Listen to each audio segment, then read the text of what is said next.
In the dawn age of Westeros, before the coming of man and the raising of castles and cities, there were only the children of the forest. Little is known of them now, but it is said they were small in stature, dark and beautiful, and no taller than children when grown to manhood. They lived in the depths of the forests in hidden villages, crannogs and caves. They hunted with weirwood bows and armed themselves with blades of obsidian.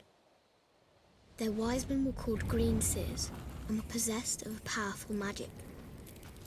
They worshipped nameless, faceless gods of the forest, stream and stone. According to legend, it was they who carved faces in the great white trunks of the majestic weirwoods. Their deep-cut eyes were red with sap and ever watchful. 12,000 years ago, the first men came from the eastern continent, crossing a land bridge called the Arm of Dawn. Riding their great horses and wielding weapons of bronze, they cut down the children's forests and weirwoods. A terrible war raged between the children and the first men that lasted for centuries. At long last, the two races sought an end to the years of horror and bloodshed. They met on a small isle in the centre of a great lake called the God's Eye. It was there they forged the pact.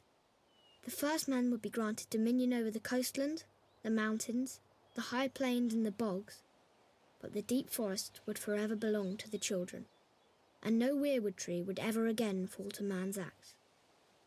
To seal the pact before the gods, the children carved a face in every weirwood tree on the island, which came to be known as the Isle of Faces.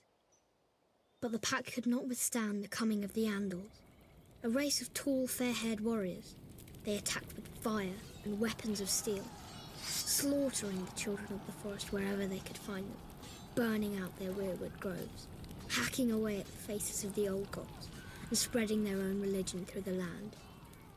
Centuries of war followed, and the Andals conquered every kingdom in Westeros, save one, the North. The kings of winter were able to withstand the Andal invasion, and descendants of the first men dwell there to this day and continue to worship the old gods. As for the children of the forest, those who survived the slaughter were said to have fled far north and have not been seen again. Most assume they're long dead, and some don't believe they ever existed. They live on only through song and legend, and in the faces of the weirwood trees.